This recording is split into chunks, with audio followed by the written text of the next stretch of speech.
네, 오늘은 최근에 열기가 뜨거운 공모주와 관련된 자금 거래에 대해서 같이 한번 살펴보도록 하겠습니다. 최근 영상에 달린 댓글입니다.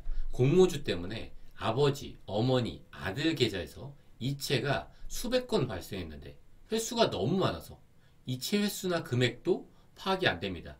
지금부터 어떻게 정리하면 될까요? 이 질문을 같이 한번 살펴보도록 하겠습니다. 공모주를 위한 계좌이체 문제가 되나? 공모주에 대한 계좌이체가 어떻게 발생할까요? 나라는 사람의 돈이 아버지한테 갔다가 다시 돌아오고 어머니한테 갔다가 다시 돌아오고 아들한테 갔다가 다시 돌아오는 이런 상황일 거예요. 많은 사람들이 있으면 유리한 측면이 있으니까요. 정말 가볍게 최근에 많이 물어보는 질문인데 간단하게 답변하긴 좀 어렵습니다. 아마도 95% 이상은 문제가 없을 겁니다. 그런데 일부는 당연히 문제가 생길 수 있겠죠. 가끔 제가 이런 영상을 만들면 내 주위에는 그렇게 문제 생긴 사람이 한 명도 없는데 왜 그렇게 겁을 주냐 라고 말씀하시는 분들이 있는데 본인 주변에 95%에 해당하는 분들만 계실 수도 있는 거예요. 이렇게 일반적으로 네 아니요라고 답변하기 어려운 부분이 있습니다. 그러면 전 어떻게 답변해야 될까요? 추정되는 확률로서 답변해야 될까요? 이 확률도 불분명하잖아요. 우선 과세당국 입장에서는 공모주 청약을 위해서 많은 사람들이 거래를 하고 있다는 사실은 알고 있을 겁니다. 그런데 당신의 거래에 관심이 있을까요? 이 공모주를 위한 그 거래에 아마 관심이 없을 겁니다. 대부분 관심 대상 거래가 아닐 거예요. 근데 궁금한 경우가 있겠죠. 궁금한 사람들이 있을 거고 이 궁금한 경우나 사람들은 좀 뒤에서 살펴보도록 할 거고요. 이런 궁금한 경우나 사람들의 계좌를 본다면 어떤 식으로 계좌 거래가 남아있을까요? 제가 5억이 있다고 가정해 보겠습니다. 자녀한테 5억을 계좌에 챘어요. 그런데 어떻게 되죠? 이 돈이 다시 돌아오죠. 세무조사가 그 이후에 나왔습니다. 갔다가 다시 왔다. 이 내역이 있다면 공모주 청약을 위해서 해당 증권사로 보냈다면 충분히 우리가 소명할 수 있지 않을까요? 만약에 배정을 받았다면 어떻게 될까요? 5억을 보냈습니다. 공모주를 배정받은 거예요. 그러면 배정받고 나서 상장되자마자 바로 매각합니다. 그리고 전액을 다시 바로 갖고 오는 거예요. 그러면 이 사람이 탈세를 하려고 한 건가요? 아니죠. 어차피 본인이 받나 자녀가 받나 주식 양도에 대한 세금은 없습니다. 지금은 없죠. 뭐 앞으로 생기면 달라질 수 있겠지만 그렇기 때문에 탈세를 위해서 움직인 건 아닌 거예요. 이 거래가 끝나고 나서 소명 요청을 한다면 아마 소명하기 어렵진 않을 겁니다. 물론 내가 준 금액과 받은 금액 일치해야 되겠죠. 차익이 생겼다면 정확히 그 차익이 다 돌아와야 될 겁니다. 그래야지 정말 명의만 빌려서 한 거잖아요. 만약에 보유 중이라면 어떨까요? 돈이 갔습니다. 근데 자녀가 보유 중인 거예요. 이때 세무조사 통지를 다른 일 때문에 받았습니다. 그렇다면 어떻게 될까요?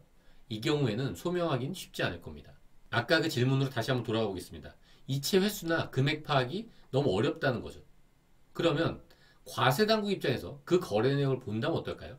마찬가지로 어려울 겁니다. 어떤 식으로 국세청에서는 그걸 접근할까요? 그런 거래에 대해서. 아주 바쁘신 분들이거든요. 그러니까 한 건 한 건을 쫓아가기보다 물론 한 건 한 건이 어떤 트리거가 될 수는 있겠죠. 원인 거래가 될 수는 있겠죠. 전체 거래를 요청하는. 그렇지만 전체 거래에 대해서 뭔가 문제점을 찾을 때는 총 입출금 내역을 확인한다는 거죠. 내가 아버지와 거래했습니다. 아버지와의 전체 입금 내역, 전체 출금 내역, 저와의 거래 내역 있잖아요. 저와 아들 간에 만약에 거래가 있었다. 둘 간의 거래 내역 전체를 그 전체를 기준으로 보시면 되는 겁니다. 그리고 과세당국 입장에서는요. 누군가가 궁금할 수도 있고요. 미운털이 박힌 사람이 있을 수도 있는 겁니다. 미운털이 어떤 사람들이 박혔을까요? 아주 교묘하게 편법으로 탈세를 하려고 하는데 뭔가 적발하기는 어려운 그런 사람들 있잖아요.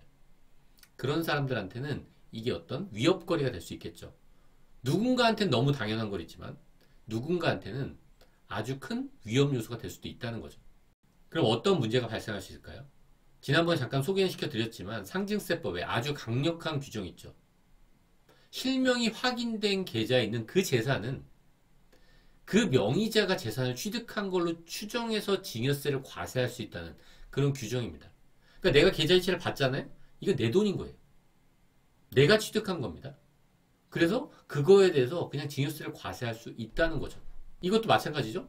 갔습니다. 장기간 있다가 일로 돌아왔잖아요.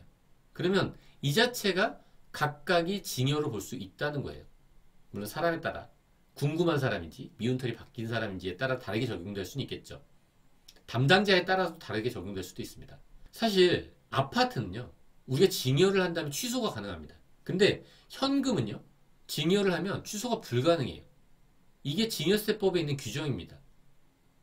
내가 아파트를 자녀한테 징여했습니다. 3개월 아니면 취소가 가능해요. 그러면 둘 다 과세되지 않습니다. 간 것도 과세되지 않고요. 온 것도 과세되지 않아요. 근데 금전 유예라서 그런 거고요. 금전은요, 시기와 관계없이 둘 다 과세됩니다. 간 것도 과세, 온 것도 과세. 둘 다 과세되는 게 원칙인 거예요. 제가 적어놓은 표가 아니라 상징세법 통칙에 나와 있는 그 표를 그대로 가져온 겁니다. 이렇게 얘기하면 좀 막연할 수 있으니까 문제가 생길 수 있는 경우 세 가지만 예를 들어서 한번 말씀드려 볼게요. 일단 미성년자인데 고액의 주식을 보유하고 있어요. 이 공모주 이외에 다른 주식을 징여했습니다. 그 주식이 대박이 난 거예요. 고액의 주식을 보유하게 된 거죠, 미성년자가. 이 사람한테 뭔가 트집을 잡고 싶지 않을까요?